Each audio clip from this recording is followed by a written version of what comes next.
भगवान कहते हैं, हे ब्रजवासियों, तुम क्या कह रहे? परजन्यो भगवान इंद्रो मेघास्तस्यात्म मूर्तयः। इंद्र तुम्हारे भगवान हैं? पर नहीं, हम लोगों के भगवान इंद्र नहीं हैं, हम लोगों के भगवान तो गोवर्धन भगवान हैं। हम सब गोवर्धन भगवान का पूजन करेंगे। सारे ग्वाल बाल बोले, अरे कन्हैया, जो युगों से हमारे यहाँ परंपरा चली आई है, जो हमारे दादा परदादा सब निभाते चले आए हैं, हम उसे कैसे छोड़ दें? भगवान मन ही मन मुस्कुराए कि हम इंद्र का पूजन इसलिए बंद करा रहे हैं क्योंकि इंद्र अभिमानी हो गया है, और जब तक उसका पूजन बंद नहीं होगा तब तक उसका अभिमान दूर नहीं होगा। इसलिए भगवान ने कहा कि इंद्र का पूजन बंद करो, बनाओ 56 भोग और चलो गोवर्धन भगवान की शरण में। सारे ग्वाल बालों को लेकर भगवान गोवर्धन की शरण में गए हैं। मंगलमय ढंग से पूजन हुआ। बोलिए गोवर्धन भगवान की जय हो। सारे ग्वाल बालों के मन में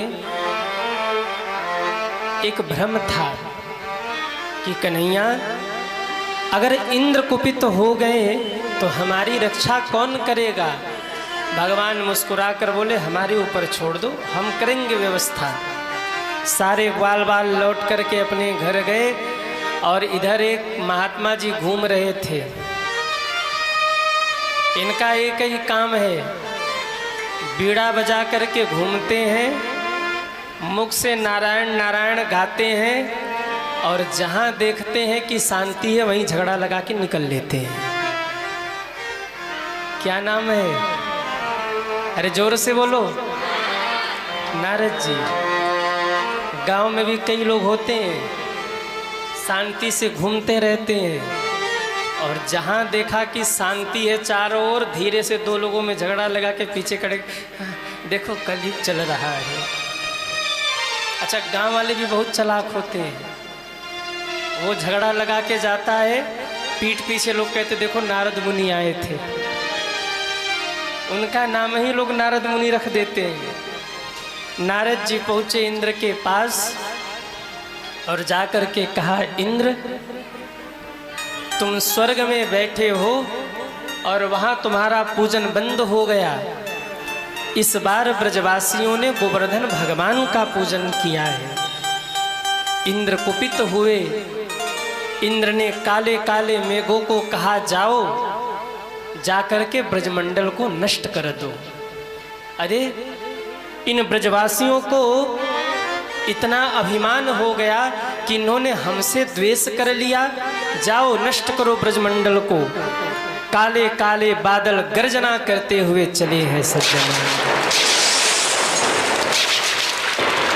भीषण गर्जना होने लगी और कहते हैं, जैसे ही मूसलाधार बारिश प्रारंभ हुई, सारे ग्वाल बाल दौड़े दौड़े गए। अरे कन्हैया, तैने तो कहो तो कि भैया जब इंद्र क्रोधित होंगे तो तू हमारी रक्षा करेगा। देख, हमने इंद्र का पूजन नहीं किया, इंद्र क्रोधित हो गया, बचा ले हमें। भगवान ने कहा, क्यों डरते हो? चलो गोवर्धन भगवान की शरण में। जिन गोवर्धन भगवान का हम लोगों ने पूजन किया है, वही गोवर्धन भगवान हम लोगों की रक्षा करेंगे। सारे ग्वाल बाल पहुँचे। भगवान बोले, एक बार सब हाथ जोड़ करके प्रणाम करिए। आप लोग भी प्रणाम करिए गोवर्धन भगवान को। जैसे ही सबने हाथ जोड़ करके गोवर्धन भगवान को प्रणाम किया, मेरे ठाकुर जी ने बाएं हाथ की कनिष्ठिका उंगली के नखून के अग्रभाग पर गोवर्धन पर्वत को उठा लिया है। भागवत जी में लिखा है कि ठाकुर जी ने एक हाथ से गोवर्धन पर्वत को उठाया। संत जन कहते हैं कि कनिष्ठिका उंगली से उठाया, पर ब्रजवासी तो कहते भैया हमारा कन्हैया तो इतना सामर्थ्यवान है कि एक हाथ नहीं, एक उंगली नहीं, बाएं हाथ के कनिष्ठिका उंगली के नखून के अग्रभाग पर मेरे कन्हैया ने गोवर्धन पर्वत को उठा लिया। ठाकुर जी ने गोवर्धन पर्वत उठाया, सारे ग्वाल बाल गोवर्धन के नीचे आ गए। बोलिए गिरवरधारी भगवान की जय हो। आइए 2 मिनट हम लोग जरा गिरवरधारी भगवान का दर्शन कर ले।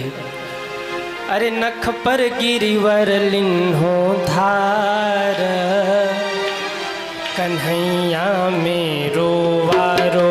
नख पर गिरिवर लिन्हो धार, कन्हैया मेरो वारो। नख पर गिरिवर लिन्हो धार, कन्हैया मेरो वारो। नख पर गिरिवर लिन्हो धार, कन्हैया मेरो वारो। कन्हैया मेरो वारो, नंद लाला मेरो वारो। कन्हैया मेरो वारो, नंद लाला मेरो वारो। कन्हैया मेरो वारो, सावरिया मेरो वारो। कन्हैया मेरो वारो, सावरिया मेरो वारो।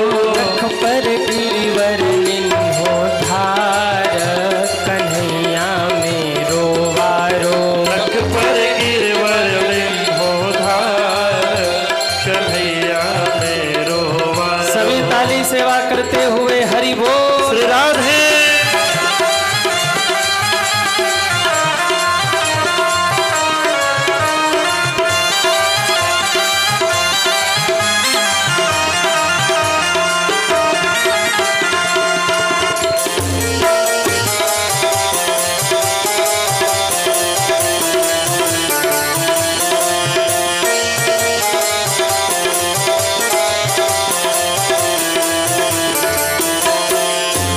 यो कहे यशोदा मैया, निक जोर लगाओ मेरे भैया।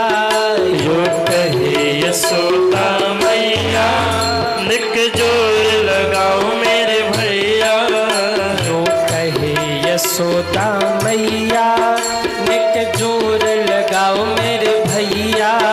यो कहे यशोदा मैया, निक जोर लगाओ मेरे भैया। गिरिवर में, जय हो। गिरिवर में, जय हो। गिरिवर में बोझ अपार, कन्हैया मेरो वारो। गिरवर में बोझ अपार, कन्हैया मेरो वारो। नख पर गिरिवर लिन्हो धार, कन्हैया मेरो वारो। नख पर गिरवर लिन्हो धार, कन्हैया मेरो वारो।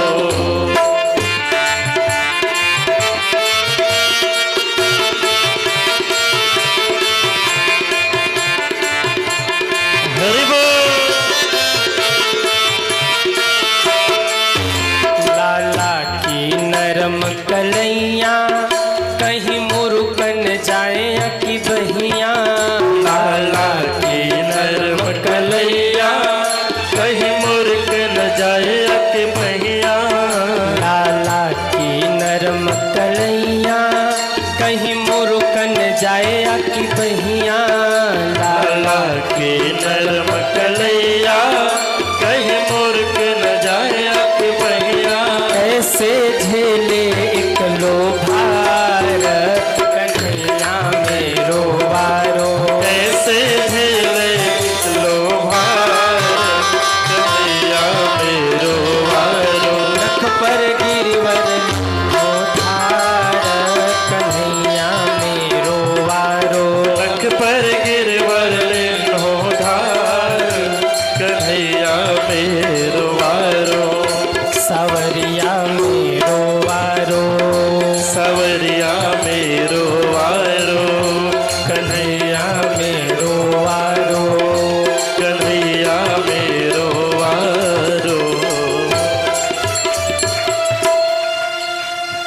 अरे नख पर गिरिवर लिन्हो धार, कन्हैया मेरो। यशोदा मैया कहती अरे ओरा लाओ, तुम लोगों को शर्म नहीं आ रही है? मेरो इतना बड़ा गोवर्धन पर्वत उठा करके खड़ा है और तुम लोगों को शर्म नहीं आ रही है? अरे अपनी अपनी लठियाँ लगाओ, गोवर्धन भगवान को संभालो। क्यों? तुम खा भी लेते हो, तुम सो भी लेते हो, तुम बैठ भी लेते हो, पर मेरो नेक सो छोरा न बैठता है न कुछ खाता है। ऐसे 3 दिन और 3 रात बीत गए, कुछ तो रहम करो कन्हैया के ऊपर।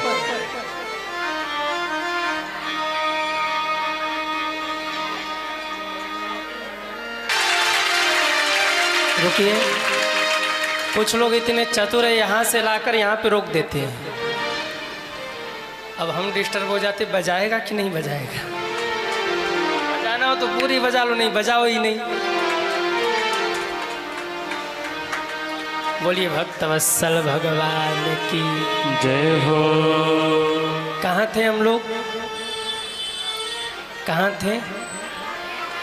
यशोदा माँ ने कहा नेक अपनी अपनी लठियाँ लगा लो, लाला को थोड़ा आराम दो। सारे ग्वाल बालों ने अपनी अपनी लठियाँ लगाई और कहते हैं अरे यशोदा मैया, तुमको क्या लगता है तेरे लाला ने गोवर्धन उठाया है? अरे देख तो, हमने गोवर्धन पर्वत को उठाया है।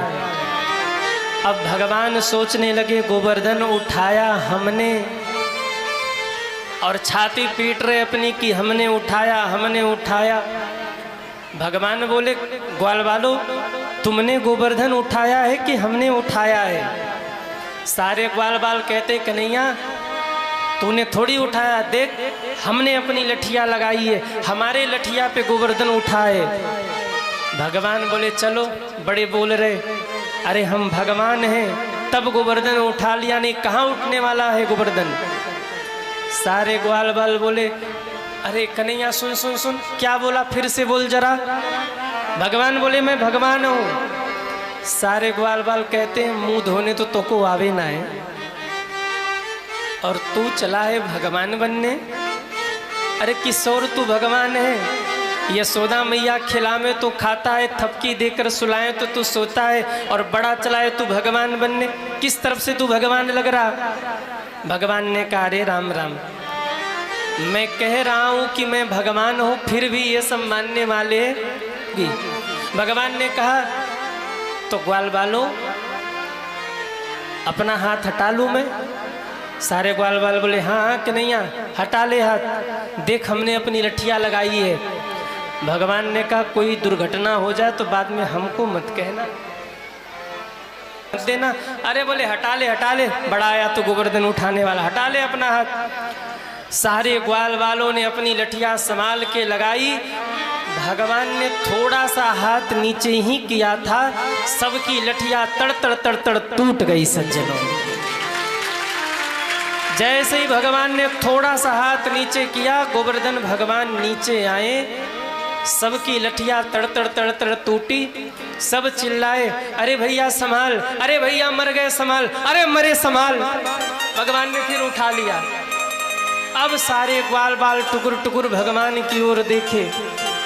अरे कन्हैया, जिस गोवर्धन पर्वत को हम सब मिलकर के उठा नहीं पाए, उसको तुमने अकेले उठा लिया, कैसे हुआ ये? भगवान बोले देखो ग्वाल बालों, मैं जब गोवर्धन उठा रहा था ना,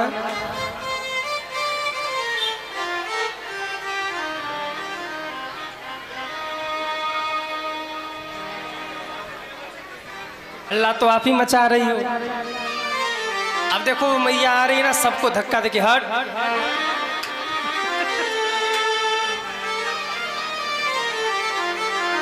वाह भैया, भीतर अब किसी को मत घुसने दीजिए, कथा बाधित हो जा रही है। अभी 10 बज जाएगा और कथा का समय निकल जाएगा, इसलिए अब बाहर ही बिठाइए जो आए। और सुनिए, जो आगे आगे वो आगे बैठ गए, अब जो पीछे आएंगे वो पीछे बैठेंगे। जो आगे आगे वो आगे बैठ गए, अब कोई हल्ला नहीं करेगा।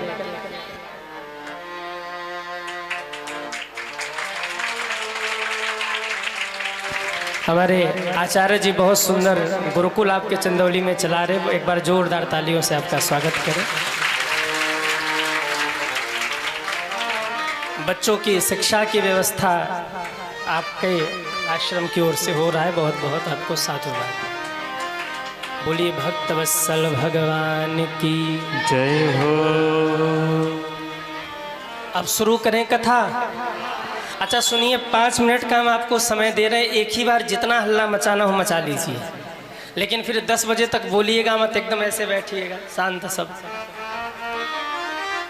देखो उस मैया को भी क्या घटा है, कूद रही इधर से उधर, उनको बिठाइए। अरे ठाकुर जी, कन्हैया, क्या तू सच में भगवान है? भगवान ने कहा, लो कब से कह रहा था कि हम भगवान हैं, तो ये मान नहीं रहे थे, और अब मैं चुप हो गया तो मेरे पीछे पड़ गए कि तू भगवान है। भगवान ने कहा, नहीं भैया हम भगवान नहीं हैं। अरे कन्हैया, तो तूने अकेले गोवर्धन कैसे उठा लिया? भगवान बोले, ग्वाल बालो, जब मैं गोवर्धन उठा रहा था ना, तो तुम सब मेरी उंगली की ओर देख रहे थे। तुम सबके भीतर की शक्ति निकल निकल करके मेरे उंगली में आ गई, और उसी शक्ति से मैंने गोवर्धन पर्वत को उठा लिया। गोवर्धन अगर उठा है तो हमारा कुछ नहीं है इसमें। कैसे उठा? भगवान बोले, कछु माखन को बल बढ़ो, कछु गोपन करी सहाय। और पीछे खड़ी थी राधा रानी को देख करके ठाकुर जी बोले, श्री राधा जो की कृपा से मैंने गिरिवर लियो उठाए। बचपन चुरा चुरा के खाया ना, उसकी शक्ति आज काम आई। कुछ तो ग्वाल बालों ने सहायता कर दी, अपनी लठिया लगा ली, और अंत में राधा रानी की ओर देखकर बोले कि राधा रानी ने कृपा कर दी जो मैंने गोवर्धन पर्वत को उठा लिया। 7 दिन और 7 रात तक 7 वर्ष के कन्हैया ने गिरिराज पर्वत को उठा करके रखा। इंद्र घनघोर बारिश करते रहे, पर ब्रजमंडल में धूल ही उड़ता रहा। सज्जनों, ब्रजमंडल की एक शाखा भी गीली ना हुई, क्योंकि भगवान ने गोवर्धन के ऊपर सारे जल को रोक दिया। ऊपर से सुदर्शन चक्र, चारों ओर से भगवान के प्रिय शेषनाग भगवान, और जो जल बच रहा था उसको अगस्त बाबा चुल्लू लगा करके पी रहे थे। अब आप कहेंगे, महाराज जी ये अगस्त बाबा कहाँ से आ गए? तो ये कथा अगली बार आएंगे तो आप लोगों को बताएंगे। अभी उधारी छोड़ के जा रहे हैं। हाँ, कुछ उधारी छोड़ देते हैं, आएंगे अगली बार। कभी विधान बना ठाकुर जी की कृपा से तो सूत ब्याज के साथ पूरा करके जाएंगे।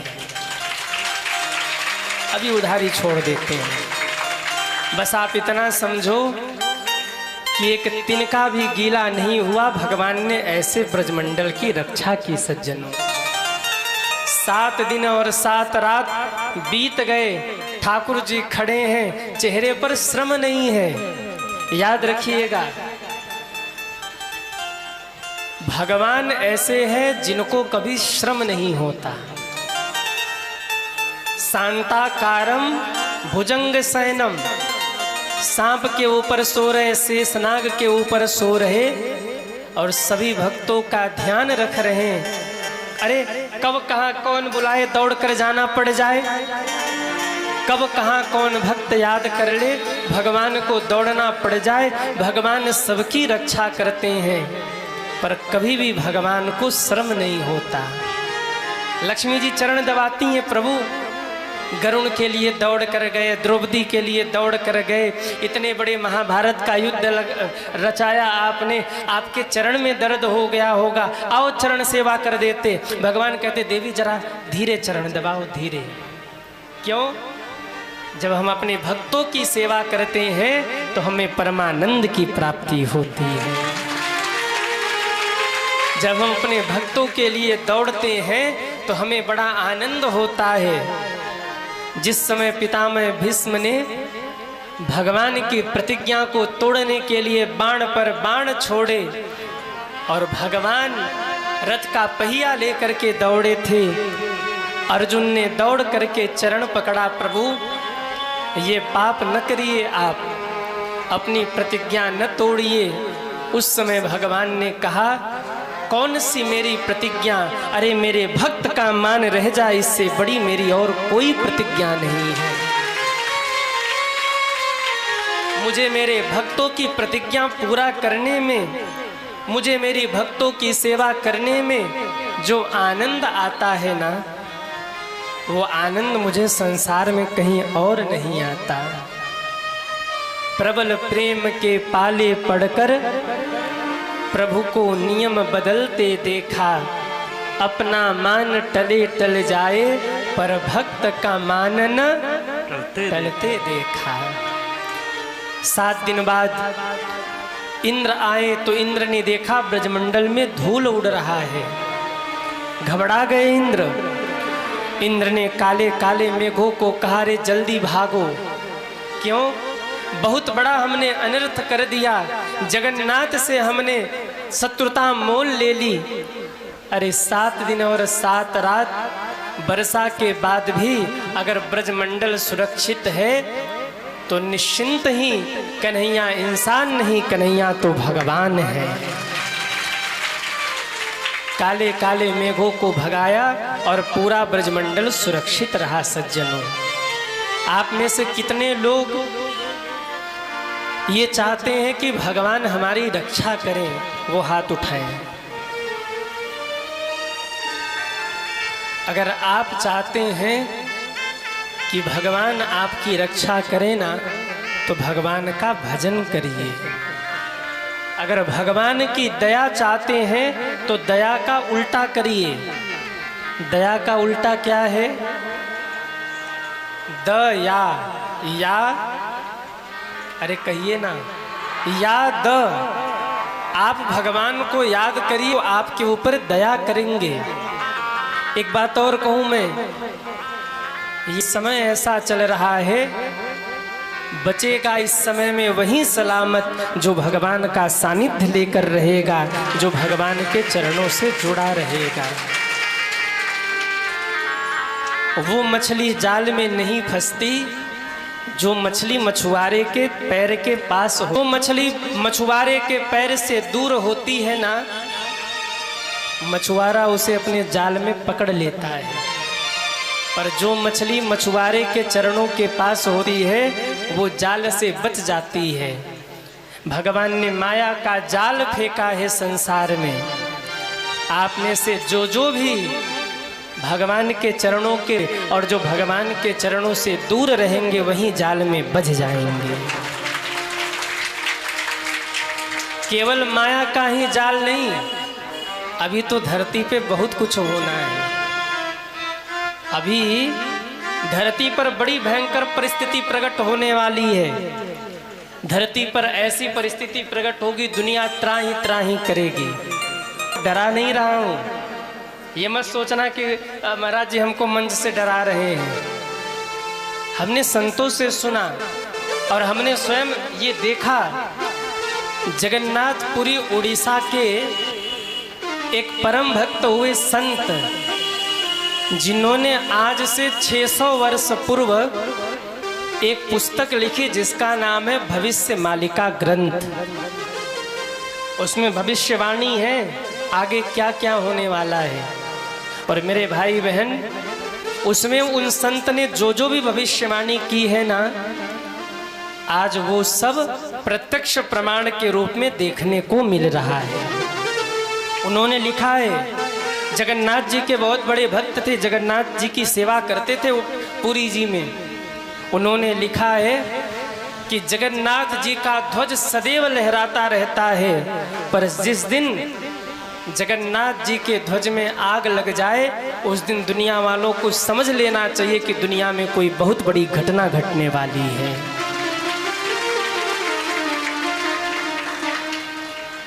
उन्होंने ये भी लिखा है कि जगन्नाथ जी के मंदिर के ऊपर से कोई पंछी नहीं गुजरता।